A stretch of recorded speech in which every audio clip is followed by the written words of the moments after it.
There's a moment in Steven Spielberg's career that few people talk about. The moment he admitted that the hardest part of directing isn't the camera, the cranes, the budgets, or even the history he so often tries to resurrect. It's choosing the one human face that can carry the weight of everything he wants to say. Over 5 decades, Spielberg has directed legends, discovered icons, and shaped entire generations of performers, yet only a handful ever earned a place in his private circle of absolute trust. These 6 actors didn't just perform for him. They anchored him in moments of chaos, doubt, and personal crisis. And the stories behind why he chose them reveal something far more fragile than fame.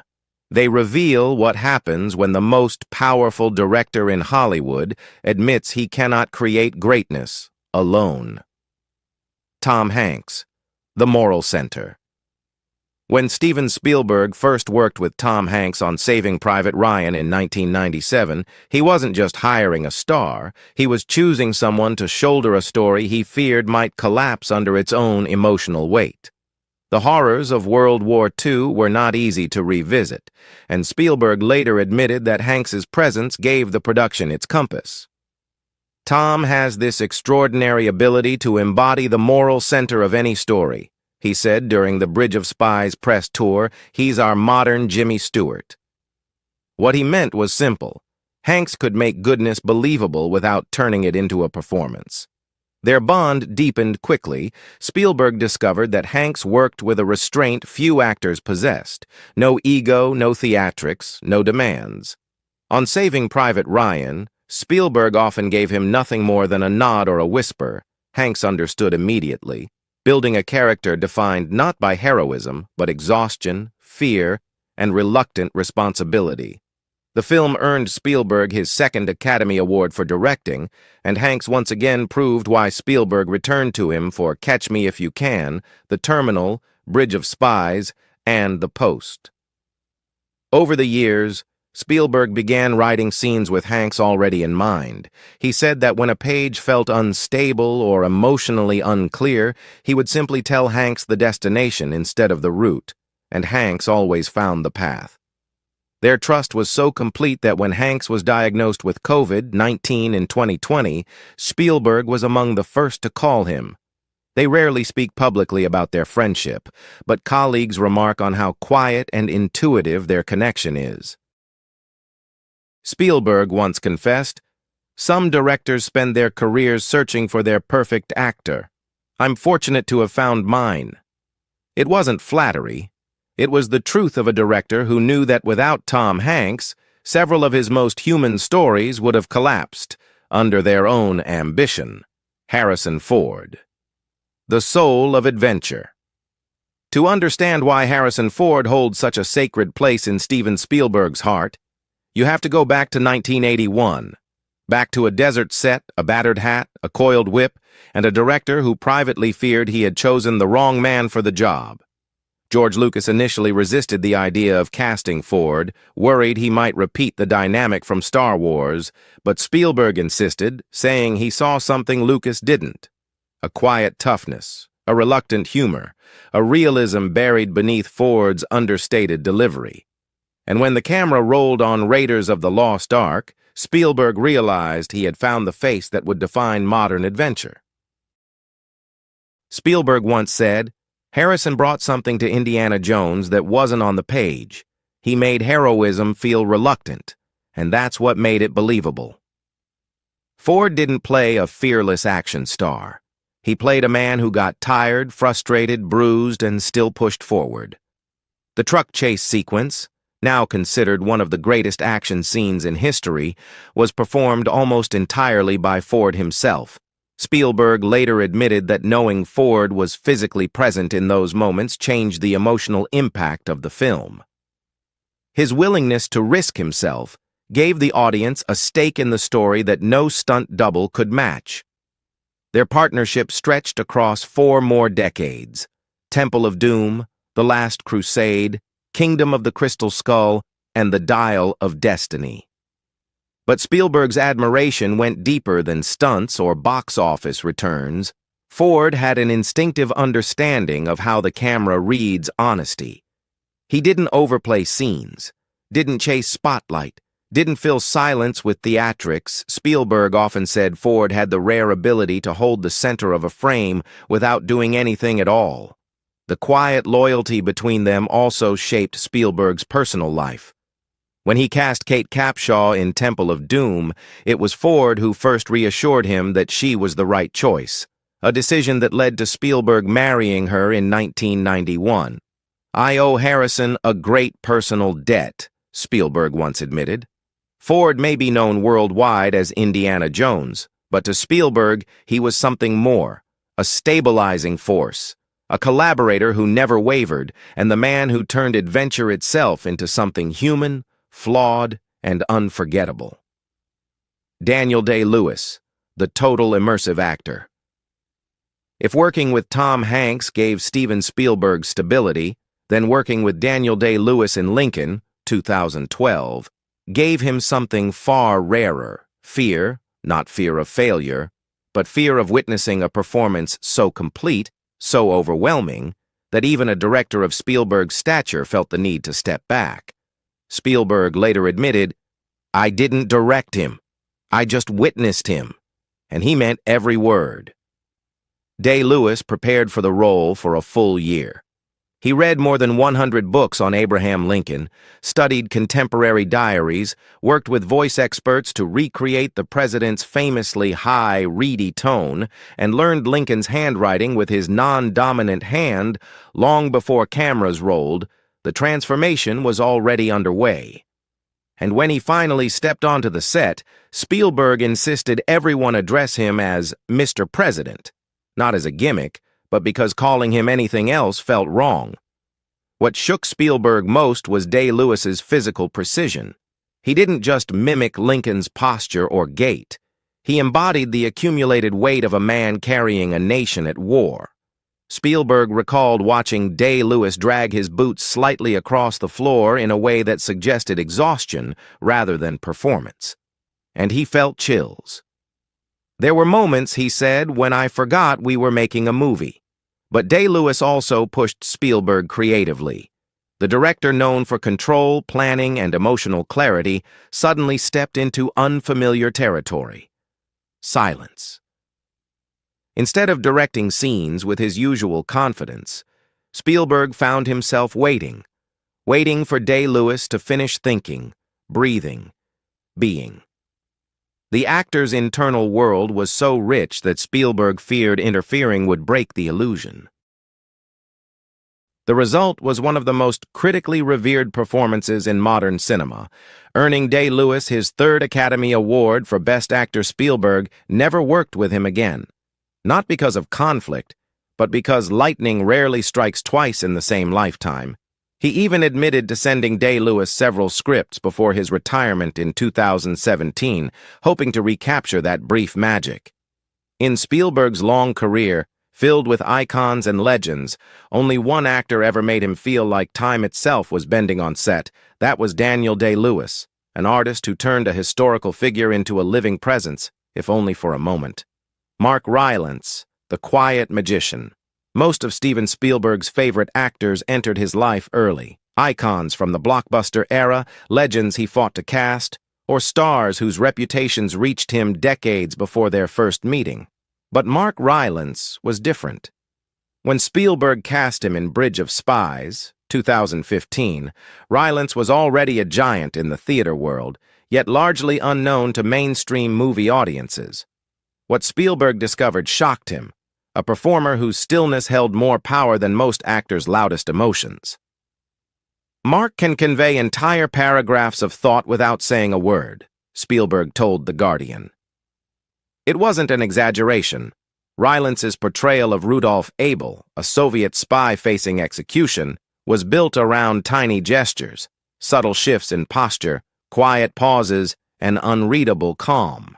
Spielberg became so captivated by the rhythm of Rylance's speech that he sometimes closed his eyes during takes just to listen. "Dialogue for him isn't communication," Spielberg said, "it's music." The performance earned Rylance an Academy Award, But what truly changed Spielberg was the creative process leading to it. Rylance didn't dominate a scene. He dissolved into it. He approached each moment with deliberate softness, pulling the audience closer instead of pushing emotion outward. For a director known for spectacle, dinosaurs, spaceships, war epics, Rylance reminded him of the power of quiet. Their partnership deepened immediately. Spielberg scrapped his original casting plans for the BFG the moment he finished shooting Bridge of Spies, declaring, "I've found our giant." The role required motion capture, a challenge that could easily flatten subtle performances, but Rylance's control over micro-expressions was so precise that his presence survived every layer of digital transformation. Then came Ready Player One, 2018, where Spielberg offered him the enigmatic role of James Halliday without requiring an audition. By then, Rylance had become the actor the director trusted to carry scenes defined by emotional restraint. Spielberg said, "He doesn't demand your attention, he earns it moment by moment." At this stage in Spielberg's career, he could cast anyone.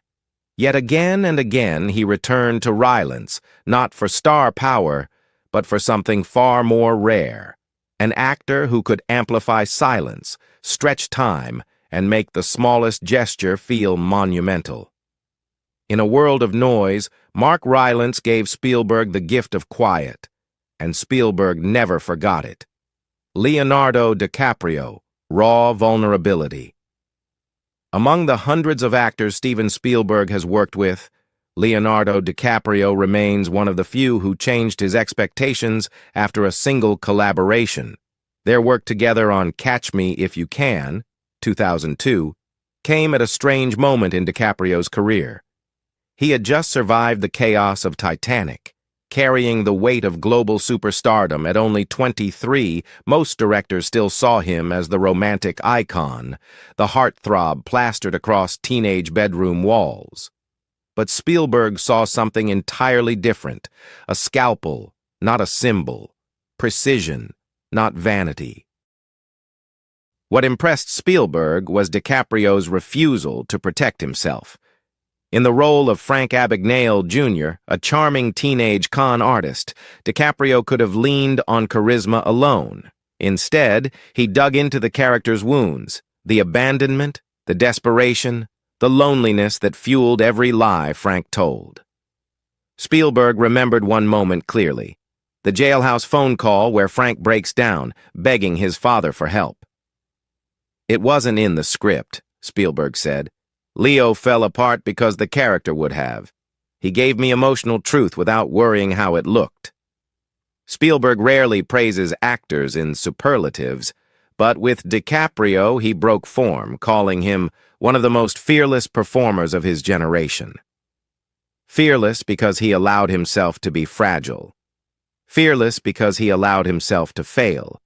Fearless because he understood that the audience wasn't meant to admire Frank Abagnale. They were meant to ache for him. Despite the success of Catch Me If You Can, the two never reunited on another film, not for lack of trying. Spielberg offered DiCaprio roles in both Munich, 2005, and Lincoln, 2012. But schedules collided and timing failed. Yet Spielberg continued to follow DiCaprio's career with near-paternal fascination. After seeing The Revenant in 2015, he said, "He no longer acts, he disappears." For Spielberg, DiCaprio represents the kind of artist Hollywood rarely produces anymore, an actor willing to destroy his own image to reveal something honest underneath one film was enough to earn permanent respect. One performance was enough to make Spielberg feel humbled. And one unforgettable collaboration convinced him that even a master can still be surprised. Whoopi Goldberg. The Revelation. Of all the actors Steven Spielberg has ever elevated, nurtured, or returned to, none carries the same emotional weight for him as Whoopi Goldberg. Because unlike Tom Hanks, Harrison Ford, Daniel Day-Lewis, Mark Rylance, or Leonardo DiCaprio, Goldberg was not a global star, an Oscar winner, or an established Hollywood figure. In 1985, she was a virtually unknown performer doing a one-woman stage show in New York. Raw, unpolished, astonishing. Spielberg walked into that show expecting to scout talent. He walked out knowing he had just found the soul of The Color Purple. Spielberg recalled that night repeatedly throughout his career. She did 20 characters in front of me, 20, and each one felt like someone I knew. By the time the curtain fell, he turned to his producer and said, almost in disbelief, "We found our Celie." It was a casting decision that shocked Hollywood. Studios expected him to choose a known dramatic actress to carry his first serious non-blockbuster film. Instead, Spielberg trusted an unknown comedian with no film experience to embody decades of trauma, silence, and survival. Goldberg repaid that trust with a performance so emotionally honest that Spielberg later called it transformative. Not for the audience, but for him. Celie is a character defined not by speeches, but by endurance, and Goldberg carried that burden with no formal training to shield her. She conveyed heartbreak through stillness, humiliation through breaths, hope through the slightest shifts of her eyes. Spielberg said, Whoopi hadn't learned the rules yet, so she didn't know which ones she was breaking. That lack of self-consciousness, that rawness, was precisely what made her extraordinary. The Color Purple earned Goldberg an Academy Award nomination and launched her toward becoming one of the few EGOT winners in history. But for Spielberg, the significance was deeper. Directing her performance marked a turning point, a moment when he proved to critics and to himself that he could move beyond spectacle into profound human drama. He later reflected, "Some actors elevate the material. Whoopi transformed it. They never worked together again, but they didn't need to." Goldberg had already carved her space into Spielberg's creative DNA. She was the revelation, the proof that greatness sometimes appears where no one is looking, and that one brave, vulnerable performance can reshape a director forever. In the end, Steven Spielberg's 6 favorites are more than just extraordinary actors. They are the people who challenged him, steadied him, surprised him, and shaped the stories that defined modern cinema.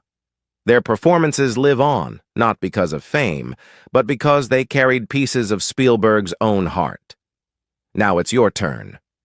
Which of these 6 actors do you think gave Spielberg their greatest performance? Tell us in the comments below, and don't forget to like the video and subscribe for more untold stories from Hollywood's most legendary filmmakers.